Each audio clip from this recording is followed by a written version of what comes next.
नमस्कार, स्वराज एक्सप्रेस के खास प्रोग्राम कुर्सीनामा में आपका स्वागत है और मैं हूं आपके साथ वर्षा। उत्तर प्रदेश में विधानसभा चुनाव का पहला चरण अब पूरा हो चुका है और अब दूसरे चरण के रण को लेकर सभी दलों ने अपनी पूरी ताकत झोंक दी है। दूसरे चरण के रण में 9 जिलों की 55 सीटों पर 14 फरवरी को मतदान होना है, जिसमें एक बरेली जिला भी शामिल है। और ऐसे में चलिए हम आपको बरेली जिले के आंवला विधानसभा क्षेत्र लेकर चलते हैं और बताते हैं कि यहां पर इस बार के चुनाव में क्या माहौल है, मतदाता किन मुद्दों को ज्यादा तवज्जो दे रहे हैं और किन्हें दरकिनार कर रहे हैं।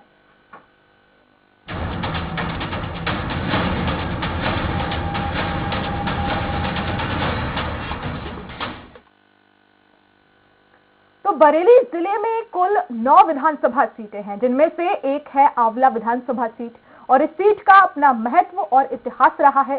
ज्यादातर इस सीट पर बीजेपी का कब्जा रहा है। फिलहाल इस सीट पर क्या सियासी समीकरण बनते दिख रहे हैं और इस पर विस्तार से बात करें उसके पहले आंवला विधानसभा से जुड़ी एक रिपोर्ट देख लेते हैं।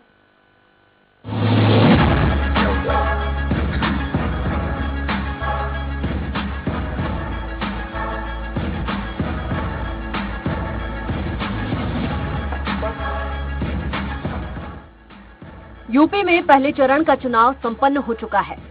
हालांकि इस बार का मतदान प्रतिशत पिछले चुनाव के मुकाबले 2% कम ही रहा है। पिछली बार 2% वोट बढ़ने पर बीजेपी को 43 सीट का फायदा हुआ था। अब तो प्रत्याशियों की किस्मत ईवीएम में कैद हो चुकी है, जिसका फैसला 10 मार्च को ही होगा। अब हम बढ़ते हैं अगले चरण की ओर, जहां 14 फरवरी को 9 जिलों की 55 सीटों पर मतदान होना है। उसमें से एक है बरेली जिला।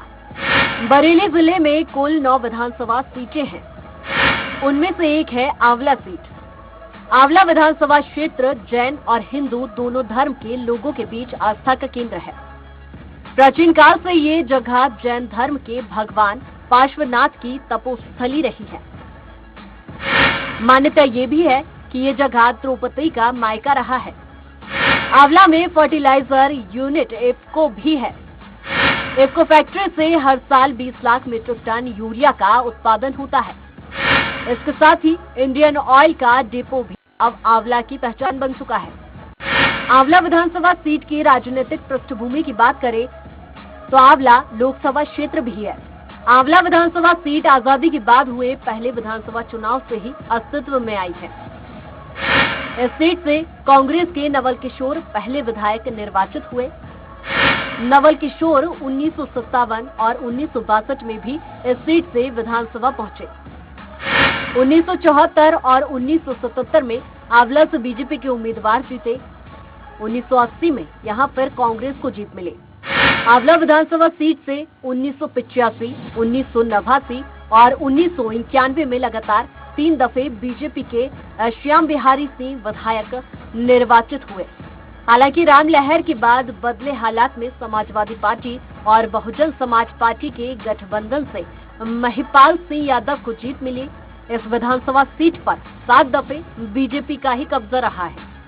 आंवला से बीजेपी के धर्मपाल सिंह 1996 और 2002 में विधानसभा पहुंचे और सूबे की सरकार में मंत्री भी रहे। 2007 में बसपा के आर.के. शर्मा जीते, लेकिन 2012 के चुनाव में धर्मपाल सिंह ने अपनी सीट छीन ली। 2017 में बीजेपी ने अपने निवर्तमान विधायक धर्मपाल सिंह पर दांव लगाया। बीजेपी के धर्मपाल सिंह ने अपने निकटतम प्रतिद्वंदी सपा के सिद्धराज को 3546 वोट के अंतर से हरा दिया। बसपा के अगम कुमार मौर्य तीसरे स्थान पर रहे। आंवला विधानसभा सीट के सामाजिक समीकरणों की बात करें तो यहां करीब 3 लाख मतदाता हैं। आंवला विधानसभा क्षेत्र में अनुमानों के मुताबिक लोधी राजपूत बिरादरी के मतदाताओं की तादाद सबसे अधिक है। आंवला सीट का चुनाव परिणाम निर्धारित करने में क्षत्रिय, मौर्य और वैश्य मतदाता भी निर्णायक भूमिका निभाते हैं। यहाँ मुस्लिम मतदाता भी अच्छी संख्या में हैं। 2 दिन बाद इस सीट पर चुनाव होना है। आखिर जनता कौन से मुद्दों पर वोट डालकर अपना प्रत्याशी चुनने जा रही है, ये तो वह ही जाने। लेकिन इस बार का चुनाव क्या गुल खिलाता है, ये तो 10 मार्च को ही पता चलेगा। Bureau report, Swaraj express. Bareilly जिले की आंवला विधानसभा सीट पर कौन बाजी मारेगा, मतदाताओं का झुकाव आखिर किस ओर है? चलिए अब ये समझने की कोशिश करते हैं। बरेली जिले के संवाददाता अशोक शर्मा, जो कि हमारे साथ फोन लाइन पर जुड़ चुके हैं, और कुछ दिलचस्प पहलुओं को भी हम जानेंगे हमारे सहयोगी प्रशांत राव, जो कि हमारे साथ कुछ ही देर में लखनऊ से लाइव जुड़ जाएंगे। लेकिन सबसे पहले अशोक शर्मा हमारे संवाददाता का रुख कर लेते हैं। अशोक, ये सीट काफी दिलचस्प मानी जा रही है। 7 बार यहाँ से बीजेपी जीत चुकी है, 5 बार यहाँ पर कांग्रेस भी जीती है, लेकिन इस बार क्या कुछ अलग नजर आ रहा है? इस बार इस क्षेत्र के सियासी समीकरण क्या कह रहे हैं? देखिए वर्षा जी, मैं आपको बता दूं कि बीजेपी की सीट अच्छे समय से, काफी समय से रही है, और यहाँ का जो वर्चस्व रहा है वो लोधी समाज का ज्यादा। लोधी राजपूत यहाँ के जो है पूरे समीकरण को बनाते और बिगाड़ते हैं, क्योंकि हमारे जो सिंचाई मंत्री, पूर्व सिंचाई मंत्री धर्मपाल सिंह जी थे, वो भाजपा से हैं और वो इस समय भी प्रत्याशी हैं भारतीय जनता पार्टी के। अब इसमें आर.के. शर्मा जो है, ये समाजवादी पार्टी के प्रत्याशी घोषित हुए, क्योंकि ये बिलसी से थे बीजेपी के। इनकी इच्छा थी कि हमें आंवला की टिकट मिले विधायक का। भारतीय जनता पार्टी ने आर.के. शर्मा को विधायक के टिकट न देने की वजह से इन्होंने सापा का दामन थाम लिया। अब चूंकि धर्मपाल सिंह जी बीजेपी से हो गए, आर.के. शर्मा समाजवादी पार्टी से हो गए, और बहुजन समाजवादी पार्टी में लक्ष्मण प्रसाद लोधी है यहाँ पर, और कांग्रेस से ओमवीर सिंह है। इस प्रकार से ये सब हो रहा है। अब सबसे बड़ी समस्या क्या हो रही है? समस्या ये हो रही है कि आर.के. शर्मा पहले बीजेपी के थे, अब इन्होंने सापा का दामन थाम लिया, और धर्मपाल सिंह पहले से बीजेपी के थे और आज भी बीजेपी के हैं। तो इसमें एक फैक्टर आता है, एक निर्दलीय प्रत्याशी है जीराज सिंह, ये भी कदमार नेता है, और इन्होंने समाजवादी पार्टी से टिकट मांगा था। किन्हीं कारण से इनको टिकट नहीं मिला और ये आर.के. शर्मा के पास पहुंच गया। तो ये जीराज सिंह यादव जो निर्दलीय प्रत्याशी है, वो आर.के. शर्मा को सीधे फाइट नुकसान पहुंचाने के रूप में दिखाई दे रहे हैं। अच्छा, क्योंकि यहाँ के मुस्लिम समाज के लोग और लोधी राजपूत जो लोग हैं, वो बीजेपी को ही इस समय कुछ सपोर्ट करते नजर आ रहे हैं। तो कुल मिलाकर जो यहाँ का समीकरण है वो बीजेपी के पक्ष में ज्यादा नजर आ रहा है। बिल्कुल, अब देखना होगा कि आखिर 10 मार्च को जो नतीजे आएंगे उसमें एक बार फिर से क्या बीजेपी को यहाँ पर जीत मिलेगी। आप बने रहिएगा। अशोक, प्रशांत हमारे साथ लखनऊ से लाइव जुड़ गए हैं। प्रशांत, 2012-2017 में यहाँ से बीजेपी ने जीत दर्ज की, लेकिन इस बार जिस तरह से संवाददाता भी बता रहे हैं कि समीकरण थोड़े बदले हुए नजर आ रहे हैं, क्योंकि समाजवादी पार्टी में ही गए हैं बीजेपी के नेता। अब ऐसे में क्या माना जाए, जो यहाँ के वर्तमान में विधायक हैं, क्या तीसरी बार वो हैट्रिक यहाँ पर लगा पाएंगे, या फिर जो समाजवादी पार्टी से प्रत्याशी हैं वो अपने उनके विजयी रथ को रोक पाएंगे यहाँ से? जी वर्षा, देखिए बता दें कि धर्मपाल सिंह का एक बड़ा नाम है उत्तर प्रदेश की सियासत में, और उत्तर प्रदेश में पूर्व सिंचाई मंत्री भी रह चुके हैं योगी सरकार में। धर्मपाल सिंह 1996 में चुनाव जीते थे, 2002 में भी चुनाव जीते, 2012 में भी जीते, 2017 में भी धर्मपाल सिंह चौथी बार भारतीय जनता पार्टी के टिकट पर यहाँ विजयी हुए हैं। और देखा जाए कि 7 बार यहाँ से भारतीय जनता पार्टी विजयी हो चुकी है, और अगर जनसंघ की बात करें तो 2000 जनसंघ भी यहाँ पर चुनाव जीत चुकी है। तो ऐसे में पूरा ये गढ़ कहा जाता है कि आंवला विधानसभा जो है भारतीय जनता पार्टी का एक मजबूत गढ़ है। हालांकि 2007 में यहाँ पर बहुजन समाज पार्टी का हाथी जरूर विधानसभा पहुंचा था, लेकिन उसके बाद से आज तक बहुजन समाज पार्टी को वो बढ़त नहीं मिल पाई है, और जो मार्जिन वोट प्रतिशत था वो भी कम हो गया है। और एक बार समाजवादी पार्टी के महपाल सिंह भी 1996 में यहाँ से चुनाव जीत चुके हैं। तो बहुजन समाज पार्टी और समाजवादी पार्टी एक बार यहाँ चुनाव जीती है। और धर्मपाल सिंह की बात की जाए, धर्मपाल सिंह जी एक मजबूत चेहरा है, वहाँ सशक्त है, कहा जाए भारतीय जनता पार्टी के नेता है। लेकिन अब की बार जो सियासी गणित वहां पर बिछाई गई है वो बड़ा तिरछी है, क्योंकि समाजवादी पार्टी ने भी कद्दावर नेता को टिकट दिया है, तो बहुजन समाज पार्टी ने भी अपने कद्दावर नेता को टिकट दिया है वर्षा।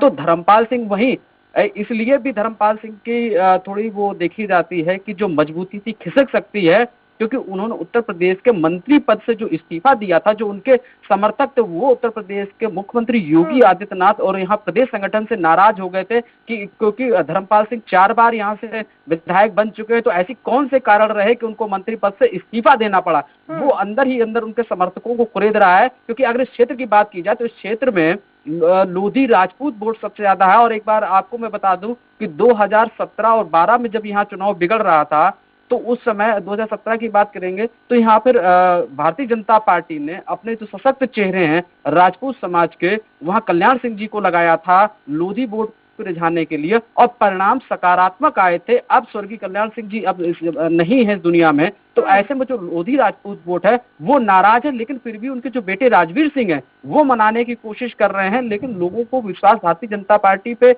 इसलिए नहीं हो रहा कि उनके कद्दावर नेता को मंत्री पद से क्यों इस्तीफा दिया है, और वही वजह समाजवादी पार्टी और बहुजन समाज पार्टी के साथ ही कांग्रेस लगातार भारतीय जनता पार्टी के शीर्ष नेतृत्व पर सवाल उठाती आ रही है कि कद्दावर नेता को इस तरीके से उपेक्षित किया जाना ठीक नहीं है, ताकि वो वोटर जो है भारतीय जनता पार्टी का वो वहां से नाराज होकर उनके पाले में आ जाए। इस तरीके का वहां प्रचार प्रसार चल रहा है। लेकिन भारतीय जनता पार्टी ने फिर धर्मपाल सिंह पर विश्वास जताया। ये तो 10 मार्च को पता लग जाएगा, क्योंकि दूसरे चरण का मतदान 14 फरवरी को होना है। तो ऐसे में बहुत ही नजदीक समय है। अब देखने वाला परिणाम ये आएगा कि धर्मपाल सिंह 5वीं बार विधानसभा फिर जाते हैं या फिर कोई और दल वहां से बाजी मारता है। बिल्कुल प्रशांत, ये तो देखना दिलचस्प होगा। लेकिन जिस तरह से आपने भी जिक्र किया कि उनसे इस्तीफा लिया गया, और जाहिर तौर पर अगर इस्तीफा लिया है और साथ ही साथ उनके समर्थकों में कहीं ना कहीं इसको लेकर नाराजगी होगी। अब ये देखना होगा कि आखिर इसका नुकसान होगा या फिर बीजेपी ये जो डैमेज कंट्रोल हुआ है उसको सुधार पाएगी, ये तो देखना बहुत जरूरी होगा। आप बने रहिएगा प्रशांत हमारे साथ, आगे आपसे चर्चा जारी रहेगी। और वक्त एक छोटे से ब्रेक का है।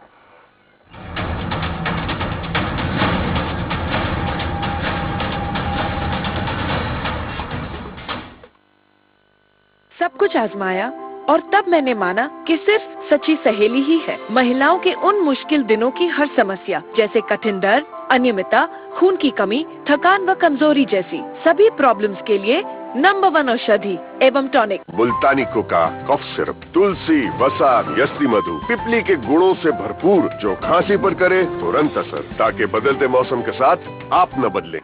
वर्ष 2011 की रिट याचिका सिविल संख्या 536 में माननीय उच्चतम न्यायालय के दिनांक 25 सितंबर 2018 के निर्णय के अनुसार पब्लिक इंटरेस्ट फाउंडेशन और अन्य बनाम भारत संघ और अन्य अभ्यर्थी का नाम और पता नीरज किशोर मिश्रा, निवासी मोहल्ला वृत्याना, पटियाली, कासगंज। निर्वाचन का नाम विधानसभा सामान्य निर्वाचन 2022। निर्वाचन क्षेत्र का नाम 102 विधानसभा क्षेत्र, पटियाली, उत्तर प्रदेश।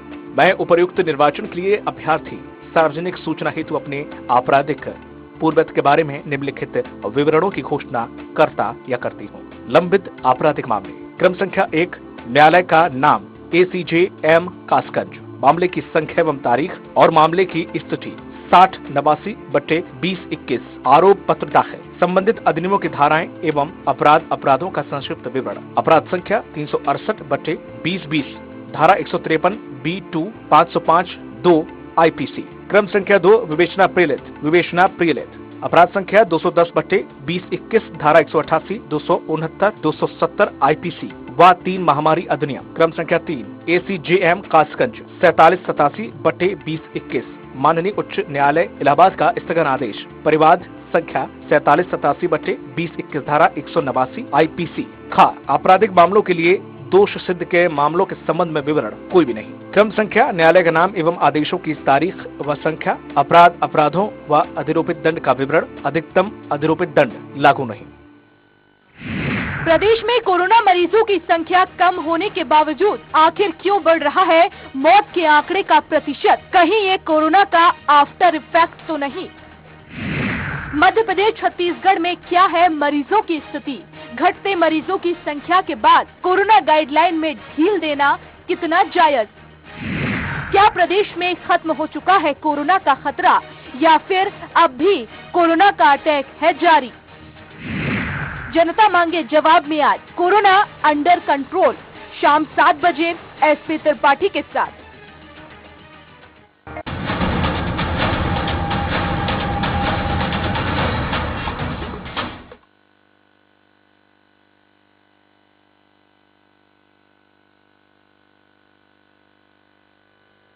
तो ब्रेक के बाद कुर्सीनामा में एक बार फिर आपका स्वागत है। लगातार आंवला विधानसभा सीट पर हम चर्चा कर रहे हैं, हमारे संवाददाता हमें तमाम जानकारी दे रहे हैं। लेकिन इस वक्त हमारे साथ बीजेपी से जिला अध्यक्ष पवन शर्मा जी फोन लाइन पर जुड़ गए हैं। पवन जी, बहुत स्वागत है आपका स्वराज एक्सप्रेस में। जी धन्यवाद। पवन जी, आवाज पहुंच रही है आप तक? जी आ रही है जी। पवन जी देखिए, इस बार मुकाबला काफी दिलचस्प है। तमाम विपक्षी दल आरोप लगा रहे हैं, लेकिन उसी मजबूती के साथ आप विकास के तमाम दावे भी कर रहे हैं। तो इस बार क्या लगता है, तीसरी बार यहाँ पर आप जीत की हैट्रिक लगा पाएंगे? किस तरह की तैयारियां आपकी? उत्तर प्रदेश के अंदर 2017 में माननीय योगी जी के नेतृत्व में सरकार बनी जी। और उसके बाद आंवला से हमारे लोकप्रिय विधायक आदरणीय धर्मपाल सिंह विधायक बने और जो माननीय योगी जी के मार्गदर्शन में आंवला के अंदर माननीय धर्मपाल जी ने विकास की गंगा बहाने का काम किया।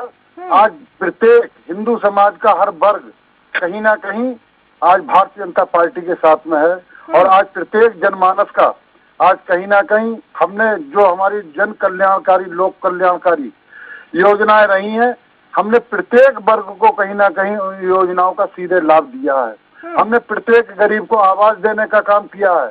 प्रत्येक वर्ग गरीब को हमने जो कोरोना महामारी के बाद में हमारी केंद्र प्रदेश की सरकार ने मुफ्त में अनाज देने का काम किया, कोई भी गरीब व्यक्ति भूखा न रहे। और आज रही विकास की बात, आंवला के अंदर माननीय धर्मपाल जी के मार्गदर्शन में हमने बहुत सारे पुल पुलिया सड़कें इत्यादि बनवाने का काम किया है। पवन शर्मा जी, लेकिन तमाम जो विपक्षी दल है वो तो आरोप यही लगा रहे हैं कि बीजेपी ने दावा किया है लेकिन वो धरातल पर नहीं दिख रहा है। महिलाएं परेशान है, कानून व्यवस्था ठप हो गई है, बेरोजगारी है, पलायन भी हो रहा है। आज उत्तर प्रदेश के अंदर जिस प्रकार का एक तंत्र काम करता था, किस प्रकार से लोगों को दिन दहाड़े हत्याएं होती थी, किस प्रकार से खेतों के अंदर लोग शाम को जाने से डरते थे, बहन बेटियां घर से जाती थी, उनके परिवार को चिंता रहती थी कि हमारी बेटी कब सुरक्षित आएगी। आज उसका परिणाम है पूरा उत्तर प्रदेश के अंदर गुंडा राज आज समाप्त हुआ है। आज प्रत्येक गुंडा कहीं ना कहीं आज हमारे उत्तर प्रदेश को छोड़कर जाने को मजबूर हुआ है या सलाखों के अंदर है।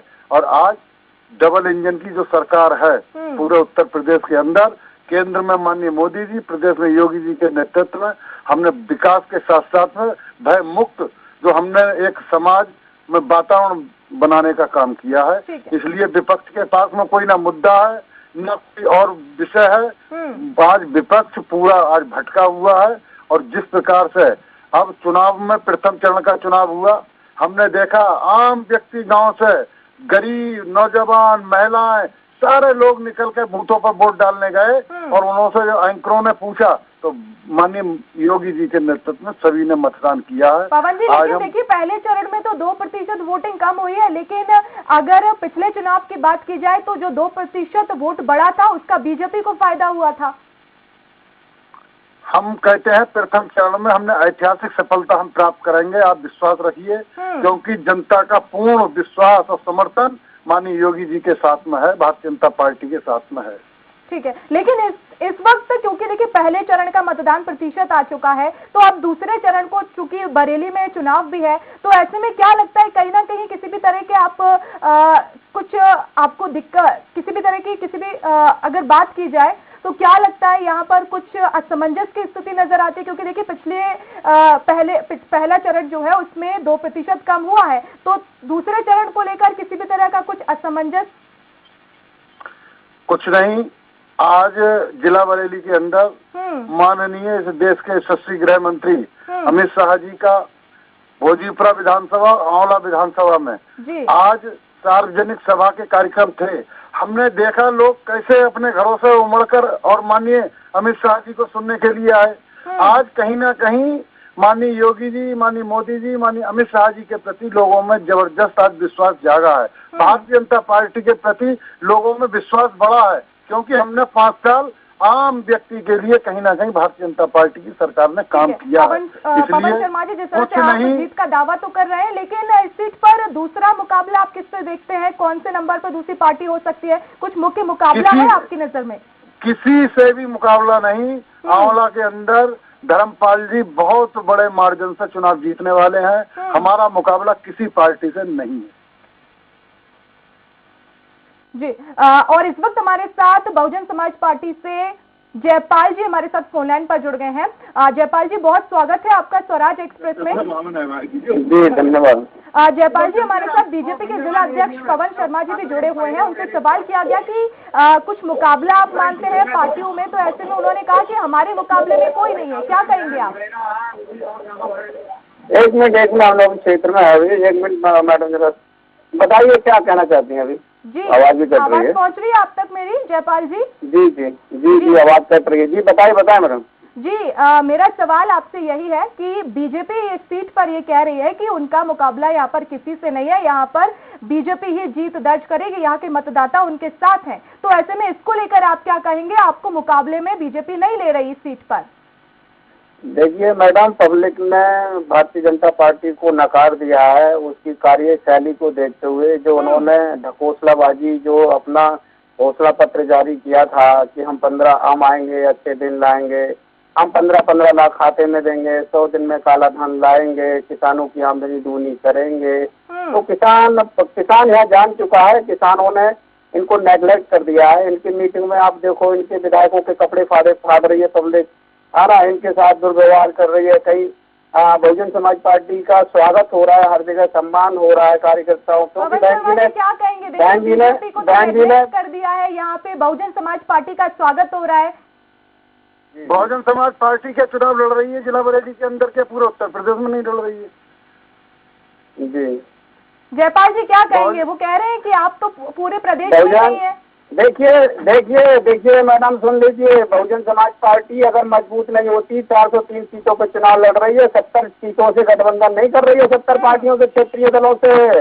अगर हम अपने आप में मजबूत नहीं है, 403 पे चुनाव लड़ रहे हैं। लेकिन बीजेपी समाजवादी पार्टी नहीं है, 70 संगठनों से भारतीय जनता पार्टी 17 से क्यों गठबंधन कर रही? कमजोर नहीं हो तो बताइए पवन शर्मा जी, आखिर क्यों बताइए, जवाब दीजिए। 430 पे चुनाव लड़ रही है बहुजन समाज पार्टी।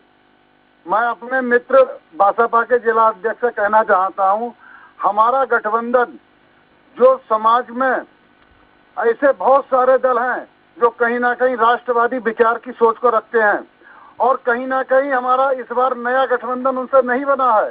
2014 से वो हमारे गठबंधन में कहीं ना कहीं है।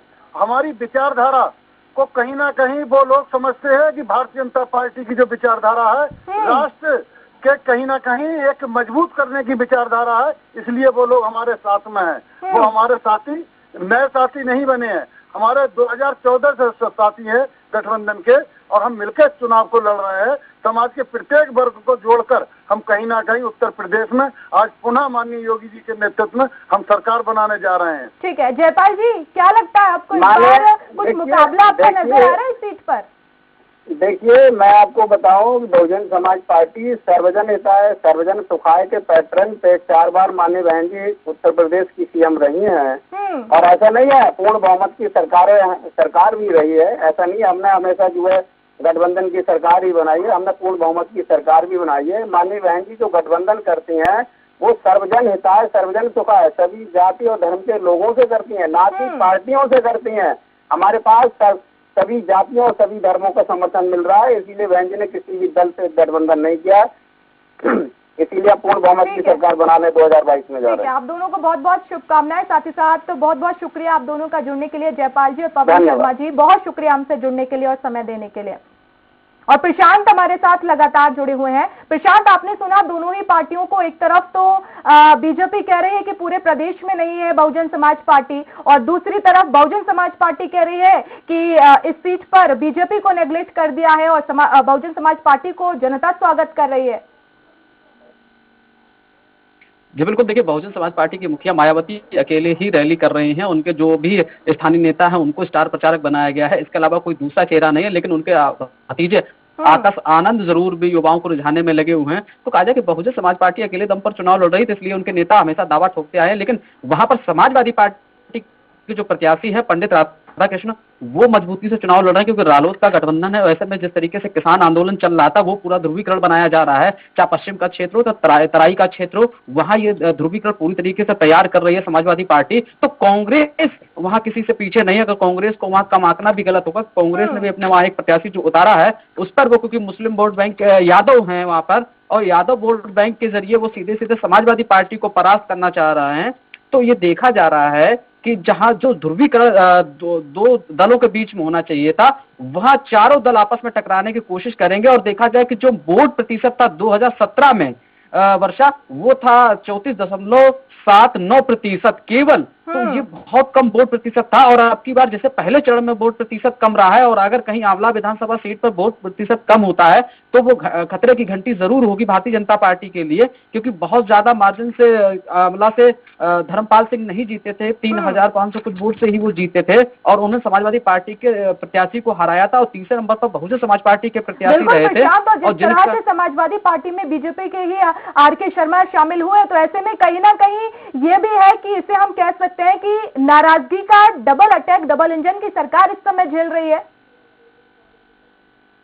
देखिए, नाराजगी का अटैक तो झेल ही रही, लेकिन उन्होंने कहीं ना कहीं लोगों को संतुष्ट करने का भी काम किया है। बड़े नेताओं ने, जो प्रभावी नेता थे, वो उनकी लिस्ट मंगवाई गई थी और उनको साधने की कोशिश की गई थी, ताकि जो रूठे हुए लोग हैं उनको भारतीय जनता पार्टी मना सके। और वो कोशिश उनकी अभी भी जारी है। अंदरूनी बात कहें तो भारतीय जनता पार्टी का जो वहां पर जिला संगठन है या क्षेत्रीय संगठन है, वो ऐसे नेताओं के संपर्क कर रहा है। और यहाँ तक कि बूथ स्तर पर ऐसी सूची मंगवाई जा रही है जो बूथ पर लोगों को, प्रभावी नेता, अन्य मतदाताओं को प्रभावित कर सके, ताकि वो सूची जो जाएगी वो भारतीय जनता पार्टी के शीर्ष नेतृत्व उन लोगों से संपर्क कर भारतीय जनता पार्टी की नीतियों से उनको सहमत करा पाए, और फिर तो ऐसे एक बार फिर कमल खिले, ऐसे उनसे अपील की जाए। अभी देखना होगा कि नतीजे क्या कुछ कहेंगे, क्या एक बार यहाँ फिर से कमल खिलेगा, ये तो 10 मार्च को ही पता चलेगा। बहुत शुक्रिया प्रशांत हमसे जुड़ने के लिए।